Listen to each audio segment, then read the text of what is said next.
une coopération protocolaire. Oui. Parce que s'il y avait d'influence en termes également des statuts, on doit voir les paramètres associés. Par rapport à la guerre, je l'ai dit de manière assez claire. Le concerné exactement de cette guerre, on a vu exactement la vision du point de vue économique d'abord de cette guerre. La francophonie ne pouvait que faire quelque chose si nous également on pouvait peser de tout notre poids. Mais je trouve que nous avons une position de faiblesse face au Rwanda. Oui. Par contre, le Rwanda, si vous allez voir dans son statut comme étant membre de la francophonie, utilise les deux langues à la fois, l'anglais et le français. Mais nous, nous sommes un des poumons, je vous dis sur le plan d'abord mondial, du point de vue démographique, nous sommes, j'ai dit, du point de vue démographique, nous sommes exactement le premier poumon en termes de locutaires et du point de vue lié exactement à l'avenir même de la langue française. Vous n'avez qu'à voir également les statistiques données en 2022. On dit, au-delà de la Suisse, au-delà de la Belgique, l'avenir de la francophonie ou de la langue française pouvait également se mettre ici en exergue chez nous. Mais la célébration de la langue française, ça peut se faire dans les écoles. Je ne sais pas comment le gouvernement va contrôler cela, parce qu'on doit célébrer la langue française et tout. J'étais là en train de scruter l'ouvrage de notre confrère, Junior Elder Senga, qui a eu au moins à peindre la situation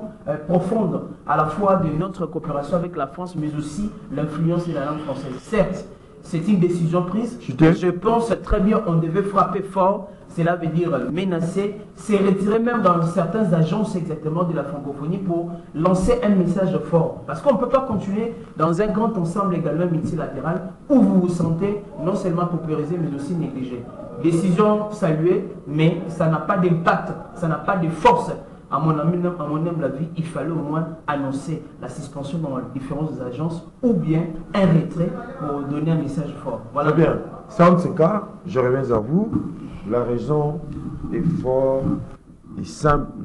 Plusieurs localités dans la partie est de la République démocratique du Congo est donc occupée par le rebelle du M23, mais faudra-t-il admettre aujourd'hui que les pays de Félix Tshisekedi tiennent à envoyer un signal fort aux agresseurs, mais aussi à la communauté internationale qui fait fi de nos aspirations les plus légitimes? Votre analyse. Quand nous avons organisé les Jeux de la francophonie, Bunagana était sous occupation. Il y avait des pans entiers de la République qui étaient sous occupation. Mais le vrai problème n'est pas là. Le vrai problème est que le gouvernement traîne souvent le pied. Déjà quand Madame Michiko Abo, secrétaire générale à la francophonie, avait été élue, je rectifie, le Rwanda n'utilise pas les deux langues. Le Rwanda est sorti de la francophonie, a laissé le français pour entrer dans l'anglais. C'est-à-dire qu'il n'y a pas une raison qu'une anglophone puisse être aux commandes, occuper une place aussi stratégique que le secrétariat général d'une organisation aussi sérieuse que la francophonie. C'était un manque de respect. Je salue encore le ministre, je crois le premier ministre qui avait refusé, le ministre de l'industrie, Paluku, qui avait refusé de serrer la main et de participer à la réunion de famille à un des sommets de la francophonie. Pourquoi quand la population parle, le gouvernement donne toujours l'impression d'avoir une explication contraire? Mais c'était le temps de dénoncer cela. Parce qu'en tant que membre de la francophonie, nous sommes tenus par l'exigence de solidarité, de protection. Est-ce que nous, le plus grand pays francophone au monde, si on le voit du point de vue locuteur, méritons cela? La France ne peut pas se servir de nous à travers sa francophonie comme on se servirait du paillasson pour essuyer ses pieds. La France a un problème historique de conscience par rapport au Rwanda. Oui. La France voudrait résoudre deux problèmes à la fois. Lequel? Un problème énergétique, économique et un problème d'éthique. Parce que le Rwanda indexe la France dans la responsabilité du massacre qui a eu, génocide, de tristes mémoires que nous dénonçons. Mais il s'agit là de 800 000 Rwandais. Contrairement à celui. Et aujourd'hui, nous en sommes à plus de 10 millions où le conscience ne semble pas être dérangé. C'est-à-dire les 800 000 victimes rwandaises pèseraient lourdement dans la conscience du Rwanda. Et la France, étant ce qu'elle est dans ce macrocosme de l'Union européenne, pèse en faveur du Rwanda.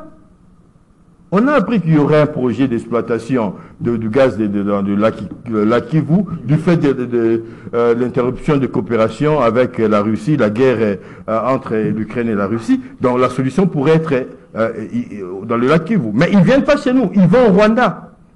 Ils donnent l'argent, prétexte que nous donnons pour la sécurisation. Mais sécurisation avec qui? C'est avec l'armée rwandaise qui aujourd'hui intervient aussi au Mozambique dans le même projet. Alors qu'on arrête de nous prendre pour... J'ai choisi le mot. Mais c'est en tout cas. Vous avez compris quoi. Que nous ne sommes pas... Écoutez, Eddy. Et j'interpelle la conscience nationale. C'est le moment de nous doter, non seulement des institutions, mais des hommes de la situation capables qui feront face à ce que nous sommes en train de dire aujourd'hui.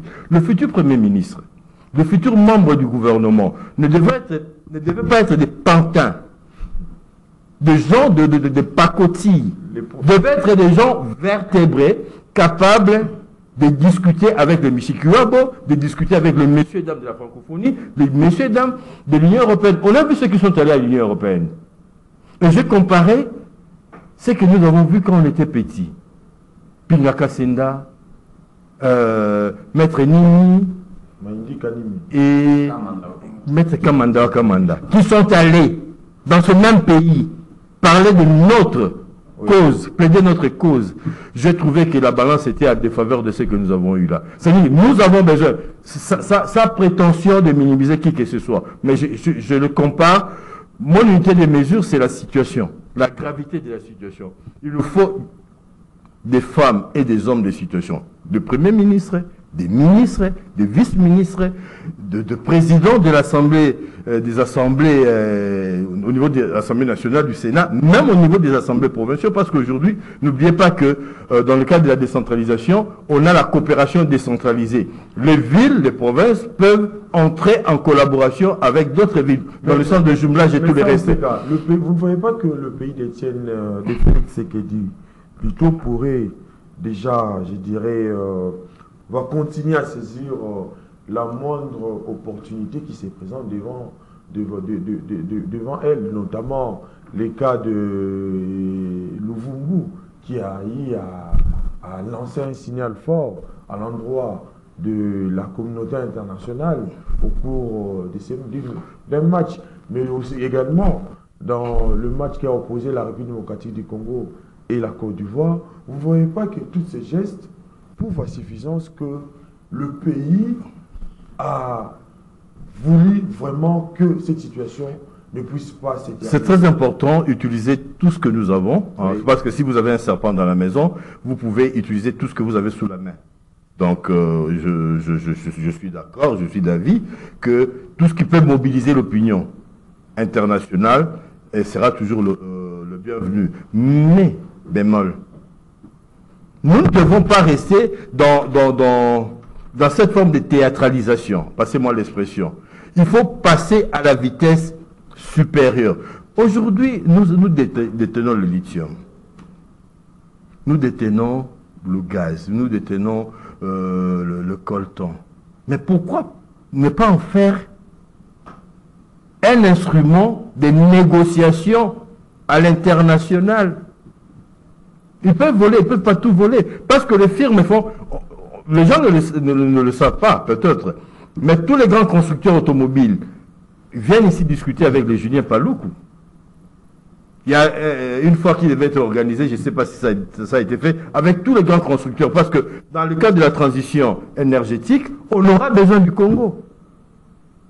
Dans le cadre du développement de l'informatique, du numérique, on a besoin du Congo. Pardon, on a besoin... Non, ce n'est pas une question de rapport de force. Question de qui porte la cause du Congo sur le plan de l'écologie, de l'environnement qu'évoque le Rwanda.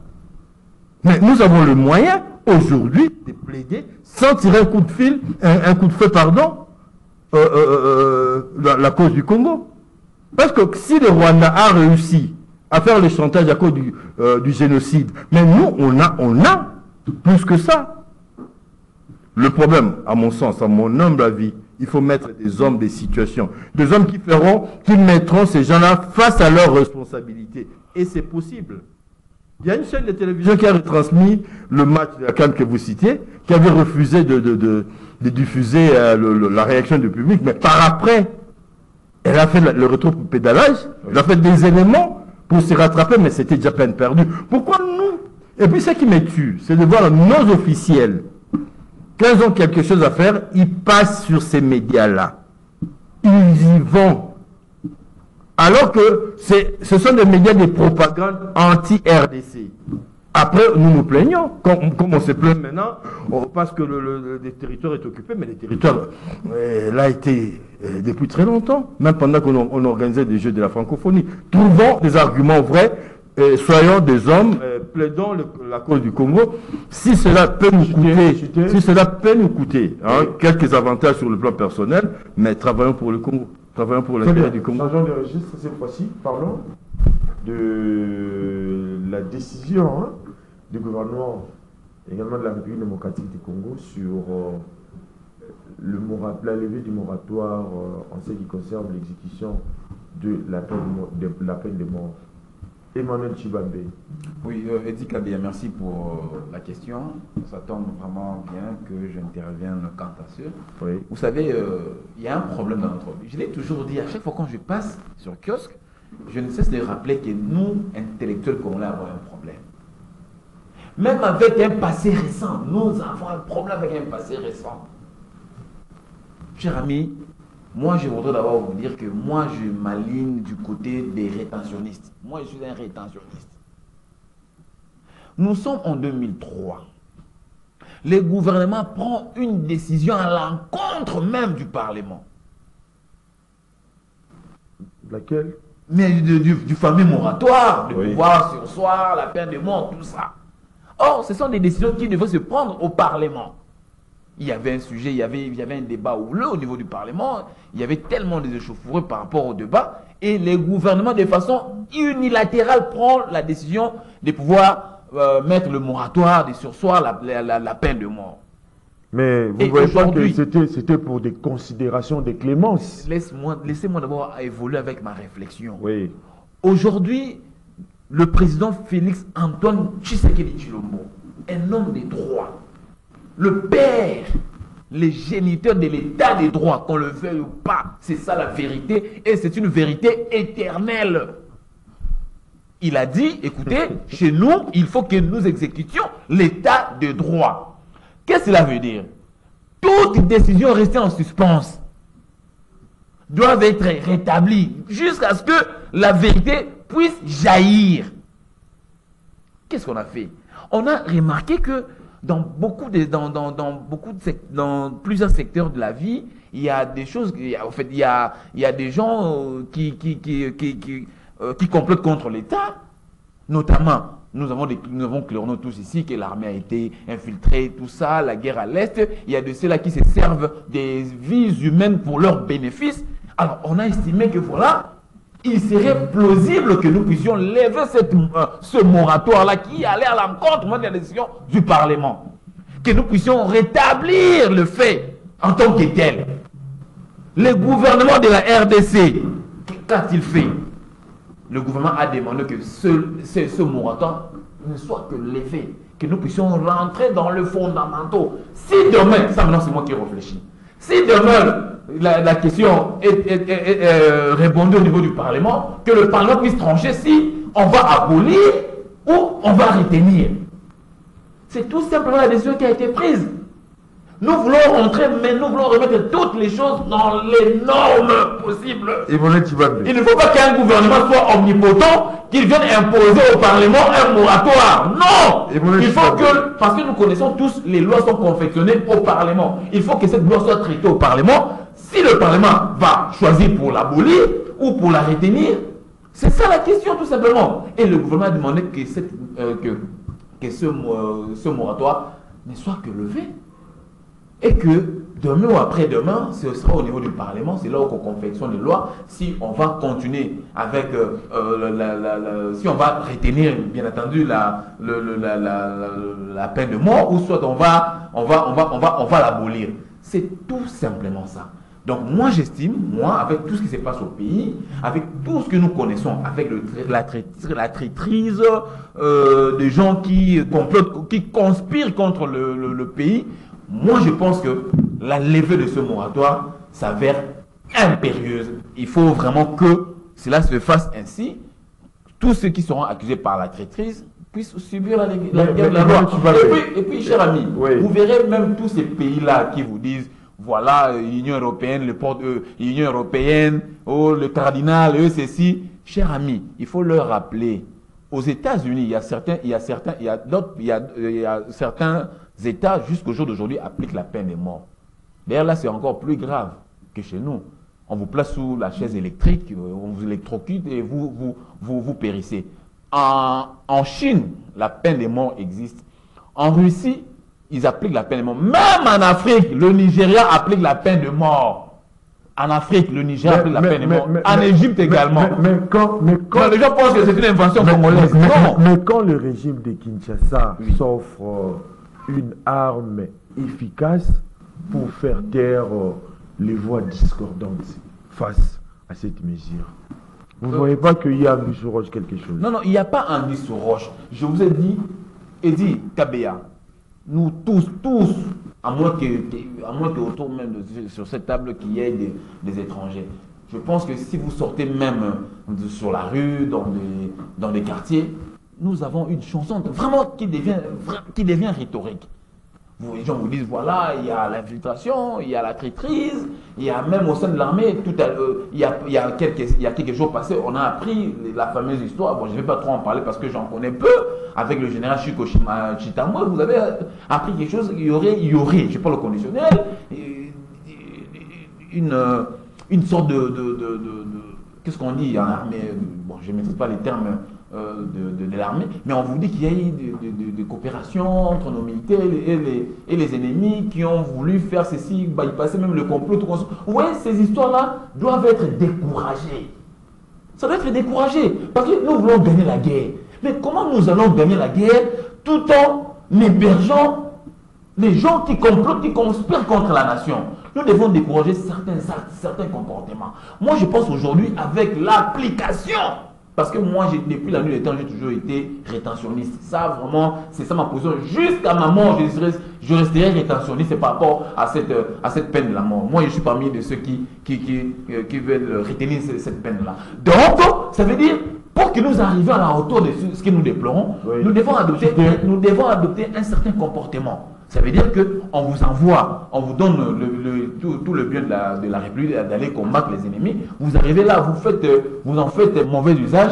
Moi, je pense que vous devez répondre de vos actes. Si on vous prend, on vous met sur un champ de tir, on vous abat, je pense que ça servirait de leçon. Il mérite des châtiments. Non, cher ami, quand vous livrez les vies humaines de certains militaires, ce ne sont pas des humains, ces militaires n'ont pas de famille. John Kabesa. Alors, ce que vous avez fait à l'autre, il faut que vous soyez également rétribué par le même sort. John Kabesa, lorsque un individu se retrouve dans une espèce de conspiration pour des faits criminels graves, donc c'est une affaire politique, une affaire d'État. Cela nécessite à ce que l'on puisse appliquer l'exécution de la peine de mort. Dixit, Emmanuel Chibambe. Votre analyse. Merci beaucoup, cher Eddy. On doit se le dire exactement, parmi les caractères ou également la finalité, comme on dit, d'une peine, il y a aussi ces caractères dissuasifs pour essayer un peu de pallier ou une fois de plus d'édiquer pour ceux qui pourraient également tenter de revenir sur des débats restent encore très ouverts. Oui. J'ai suivi exactement, l'a dit Emmanuel Chibambe, être parmi les rétentionnistes, ainsi de suite. Mais je pense très bien que nous sommes restés, il y a moins d'abolitionnistes parmi nous, parce qu'ils font semblant, mais la situation actuelle demande de manière à ce qu'on puisse au moins une fois de plus adopter une autre position. Mais il se pose un problème. La RDC, parmi exactement les États démocratiques qui prônent l'état des droits et tout ce qui est là, les caractères liés à la sacralité de la vie, à la vie humaine, les caractères liés aussi une fois de plus au droit à la vie et à la sacralité, il se pose un problème. Comment maintenant directement on devait sauter ou changer également les fusils d'épaule? Il n'y a pas eu un temps, comme on dit, de transition pour essayer de voir comment on pouvait appliquer. À mon humble avis, on devait analyser en profondeur exactement ces cas pour essayer de savoir qui pourrait exactement passer exactement à cette sanction. Sur la liste, on voit des cas des traîtres, on soulève les cas des criminels, on soulève également les cas de tous ceux qui pourraient, les bandits des grands chemins, le bandit urbain. Mais à mon humble avis, je ne vois pas ici, on n'a pas cité les criminels économiques, hein, à mon humble avis. C'est une proposition. Donc, si tu peux mettre un point de vue. C'est-à-dire quoi? Pourvu que la peine soit toujours retenue. À mon humble avis, sur la liste exactement des gens qui sont des personnes passibles également à cette sanction, on doit ajouter une fois de plus les criminels économiques. Exactement. Parce que on commençait d'abord par sur l'ensemble exactement de la classe politique, c'est là où c'est riche, où c'est là où se logent ces criminels également économiques, on devait passer. Quand aujourd'hui, on peut procéder exactement, je ne dirais pas à la pendaison, on peut procéder exactement à un acte assez public. Je donne un exemple, on prend 3 politiciens réputés exactement comme étant des criminels économiques, réputés comme des détourneurs. On les sanctionne publiquement. Je pense aussi que ça peut résoudre l'affaire. Au-delà de ce qui est de la traîtrise, il y a aussi l'aspect lié à la traîtrise. Comment un seul individu peut se roger lui-même des millions chaque année? Mais voilà pourquoi, vous n'avez pas vu également... voilà pourquoi Fridolin Mbongo dit que les traîtres, ce sont ceux-là qui nous dirigent. Bon, je n'adopte pas l'argent de l'État, en fait. Bon, on est tous exactement pour l'instant membres de la société civile. Même le point de vue qu'a pu donner récemment l'OSPC, l'Organisation pour la paix, l'Organisation de la société civile pour la paix au Congo, on martèle très bien le point de vue de notre cardinal semble être un peu trop radical dans la mesure où il fallait au moins saluer, parce que quand on est resté pendant 10 ans, qu'a dit exactement Fridolin Ambongo par rapport à la situation qui se passe? Est-ce que les cardinals étaient contents de voir ses compatriotes mourir chaque jour? Quand on lève l'option, est-ce qu'il était exactement content de voir qu'il y a eu traîtrise exactement dans l'armée? Il n'a pas su au moins le soulever, mais je pense au moins qu'il a un point de vue à le dire. À mon humble avis, je dis, on doit ajouter ici la liste des criminels économiques, parmi exactement. On doit ajouter aussi la liste de tout politicien ou également tout mandataire public qui pourrait agir autrement, surtout les politiciens, parce que le plus grand traître de cette République, je vous dis, sont dans la classe politique. Que cela soit du pouvoir ou de l'opposition, c'est là où se trouve exactement. Très bien. À mon humble avis, je l'ai dit, on reste là, mais on doit veiller pour qu'il n'y ait pas de règlement des comptes. Parce qu'on va miseler, ça sera peut-être encore du misellement. On risque de finir avec une émission ici, Serge Nzeka, Emmanuel Tibambe.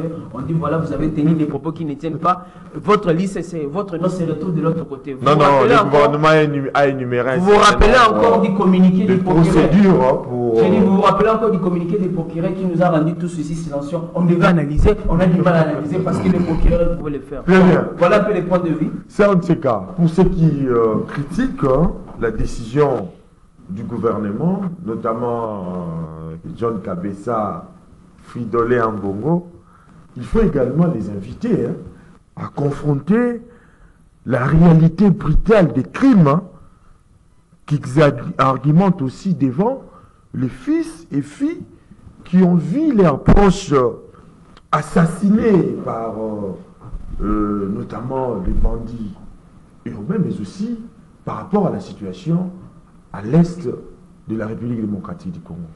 Avec la levée de ces moratoires, je pense que le gouvernement voudrait entamer une démarche pédagogique. Oui. Décourager tous ceux qui prennent plaisir à faire du mal, qui ont pris l'habitude de jouer avec notre justice, parce qu'on va m'arrêter, je vais faire X temps, puis je négocierai, je sortirai. Rappelez-vous les diagnostics que le président de la République fait en permanence de notre justice. Je le cite lui-même, le magistrat suprême, quand il parle d'une justice malade. Je pense que ça va dans ce sens-là. Mais je pense que aussi le membre du gouvernement, toute la machine qui entoure à la gestion de ces décisions voudrait décourager, donner un signal fort dans ce sens que la loi du talion, quoi. Donc, œil pour œil, dent pour dent. Par l'épée, péri par l'épée. Mais je réfléchis. On a cité la Chine, on a cité les États-Unis. Je me pose la question, est-ce que la peine de mort dans les États, parce que ce n'est pas dans tous les États des États-Unis qui appliquent la peine de mort, est-ce que les crimes ont cessé? En Chine, on vous tue, mais est-ce que les criminels ont cessé? On se retrouve devant une justice, je prends le propos du chef de l'État malade. Oui. Qu'est-ce qui nous garantit que la peine de mort apportera quelque chose si déjà dans la cuisine le repas n'est pas bien préparé, c'est-à-dire que la justice n'apaise pas le cœur? Est-ce qu'on ne courra pas le risque de tuer des innocents, d'utiliser la justice pour régler des comptes aux éventuels adversaires politiques? Donc ce sont des éléments. Nous réfléchissons. C'est vrai que nous sommes face à deux tendances, ceux qui plaident pour l'abolition et ceux qui plaident pour le maintien. Mais entre les deux, la justice doit apaiser les cœurs. La justice doit rétablir la paix des corps, des âmes et des cœurs dans la société. Alors cette justice-là, oui, la condition sine qua non, à mon avis, oui, c'est d'élaguer l'appareil judiciaire de mouton noir, de cette maladie qui la gangrène, qui la discrédite. Cette justice à qui on confie encore une fois la charge de vie ou de mort. Cela remet sur la sellette la question de la réforme de l'appareil judiciaire. Mais des réformes, on en a eu. Oui. D'appliquer seulement ce qu'il y a là, de dire le droit, d'appliquer l'équité. Il y a la justice, mais l'équité, c'est-à-dire que à la veuve et à l'orphelin, même s'il n'a pas le moyen d'apporter ce que voudrait le juge, mais pour qu'il puisse avoir gain de cause. Aujourd'hui, c'est la justice des riches, la justice de ceux qui ont l'argent. Les cas sont les gens et ce n'est pas l'occasion pour nous de l'étaler. C'est très bien. Et puis, un autre élément pour terminer. Oui. Cette mesure, et ça fait débat dans le milieu de presse et même de professionnels de justice, que c'est un gouvernement démissionnaire, un gouvernement qui expédie les affaires courantes, qui prennent des décisions comme ça. D'une manière unilatérale, en fait. Pour un peu de certains pensent oui, que ça aurait été mieux que le gouvernement qui devait arriver, avec toute la légitimité qu'on lui reconnaîtrait, de prendre cette mesure. Est-ce qu'on n'est pas en train de faire quelque chose en vue des, je ne sais pas, d'un stratagème qu'on voudrait mettre sur place pour attaquer? Donc, ce sont des éléments et ça donne l'impression d'être un peu précipité, même si le moratoire était arrivé à terme, mais c'est question de quelques mois. Bientôt là, j'espère qu'on va nous doter de structures qui vont gérer l'Assemblée nationale. Et puis, on aura le Parlement, la majorité sera dégagée, parlementaire sera dégagée, on aura le Parlement, c'est à ce moment qu'on devrait... Mais ça, on ne sait qu'à toutefois, ce qui taraude aujourd'hui les esprits réside dans le fait que le régime de Kinshasa a géré avec beaucoup de complaisance et de légèreté des questions liées notamment à la justice, mais de la vie aussi, hein, de plusieurs Congolais, nombreux innocents, risquent d'être pendus, comme vous l'avez dit, mais seulement si ces gouvernements qui expédient les affaires courantes aillent énumérer un certain nombre de procédures où on aura appliqué cette exécution de la peine de mort, où en est le problème? Mais pourquoi ce gouvernement qui expédie les affaires courantes ne nettoie pas l'appareil judiciaire? Parce que la priorité, c'est là. Expédier les affaires courantes, vous rentrez dans des matières sensibles. N'oubliez pas, Eddy, que nous avons adhéré à des conventions, à des traités internationaux qui ont suprématie sur notre loi à l'interne. Et nous, je crois que la RDC a plusieurs fois été citée parmi les pays qui ont dit non à la peine de mort. Même cette démarche-là de moratoire a été motivée, entre autres par cela, par cette volonté de préserver la vie, de respecter la vie. Mais si la priorité, c'est d'élever le moratoire, mais et la maladie qui tue la justice, on en fait quoi? Ça, on n'a pas le temps. On n'a pas le temps de guérir l'appareil judiciaire, mais on a le temps de donner, de renforcer en pouvoir, en puissance, cette justice malade qui risque de devenir aussi un problème si on y prend garde. Je crois qu'à un certain moment, toute proportion bien gardée, il faut avancer tout doucement, surtout dans le contexte qui est le nôtre. Nous attendons des institutions fortes. Nous attendons des personnalités, des animateurs vertébrés, de manière à ce que nous puissions aller de l'avant. Emmanuel Tshibambe, je termine ce tour de table avec vous. Je peux aussi me poser la question comme le cardinal Fidèle Mbongo, qui est traître et qui ne l'est pas? Parce que à voir comment votre formation politique, l'Union pour la démocratie et le progrès social réfléchit, il est difficile plutôt de savoir. Il suffit de ne pas réfléchir comme et paf, tu es Rwandais, M23, on te traite même de comploter avec eux, et les complots sont presque partout, surtout au niveau de votre formation politique.